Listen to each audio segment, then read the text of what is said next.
Tribal সংঘটো এটা apolitical body, ৰাজনৈতিক সংগঠন নহয়, সম্পূৰ্ণৰূপে অৰাজনৈতিক সংগঠনো নহয়। আমি বিবেক ভোট দিবলৈ অসমৰ জনজাতি ৰাইজক সদায় আহ্বান কৰোঁ। যদি বৰ্তমানৰ চৰকাৰে জনজাতিৰ পক্ষত যদি ভাল কাম কৰিছে, যে নিশ্চিতভাৱে আমি বৰ্তমানৰ চৰকাৰৰ পক্ষতে ভোট প্ৰদান কৰিবলৈ আমি আহ্বান জনাম।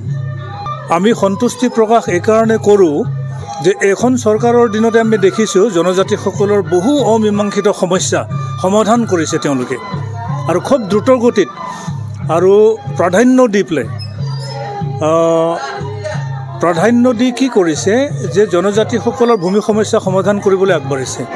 মিছন বসুন্ধৰা 1, মিছন বসুন্ধৰা 2 শেষ হ'ল, বহু জনজাতীয় ৰাইজে উপকৃত হ'ল।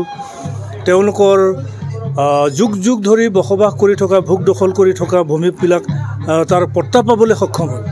ট্ৰাইবেলসকল লেণ্ডলেছ নহয়, পেপাৰলেছ। আমাৰ মাটি নথকা নহয়, আছে, কিন্তু সেই পেপাৰৰ নাই, সেই মাটিখিনিৰ পেপাৰ নাই। নহয়, সেই কথাটো শুদ্ধ নহ'ব। মই এই কথাটোহে ক'ব খোজোঁ যে যিহেতু বৰ্তমানৰ প্ৰধানমন্ত্ৰী নৰেন্দ্ৰ মোদী ডাঙৰীয়াৰ নেতৃত্বত যিখন চৰকাৰ চলি আছে, অসমত ডক্টৰ হিমন্ত বিশ্ব শৰ্মা নেতৃত্বাধীন যিখন চৰকাৰ চলি আছে, তেওঁলোকে কোনো কালেই যিবিলাক চৰকাৰে ট্ৰাইবেলৰ হৈ কাম নকৰিলে, ট্ৰাইবেলৰ পক্ষত কাম নকৰিলে, এইবাৰ কিন্তু নৰেন্দ্ৰ মোদী ডাঙৰীয়াৰ চৰকাৰ, ডক্টৰ হিমন্ত বিশ্ব শৰ্মা ডাঙৰীয়াৰ চৰকাৰে ট্ৰাইবেলৰ সমস্যাবিলাকক অগ্ৰাধিকাৰ ভিত্তিত সমাধান কৰিবলৈ আগবাঢ়িছে, আৰু বহুখিনি সমস্যা সমাধান হৈছে, যাৰ কাৰণে আমি তেওঁলোকৰ ওপৰত আমাৰ আস্থা আছে।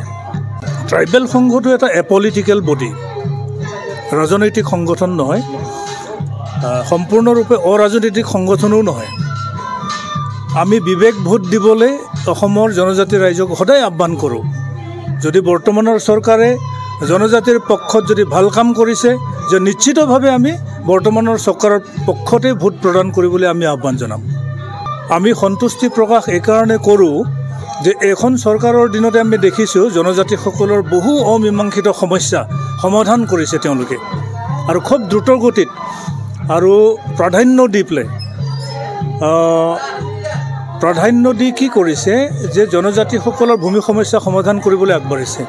মিছন বসুন্ধৰা 1, মিছন বসুন্ধৰা 2 শেষ হ'ল, বহু জনজাতীয় ৰাইজে উপকৃত হ'ল। তেওঁলোকৰ যুগ যুগ ধৰি বসবাস কৰি থকা, ভোগ দখল কৰি থকা ভূমিবিলাক তাৰ পট্টা পাবলৈ সক্ষম হ'ল। ট্ৰাইবেলসকল লেণ্ডলেছ নহয়, পেপাৰলেছ। আমাৰ মাটি নথকা নহয়, আছে, কিন্তু সেই পেপাৰৰ নাই, সেই মাটিখিনিৰ পেপাৰ নাই। নহয়, সেই কথাটো শুদ্ধ নহ'ব।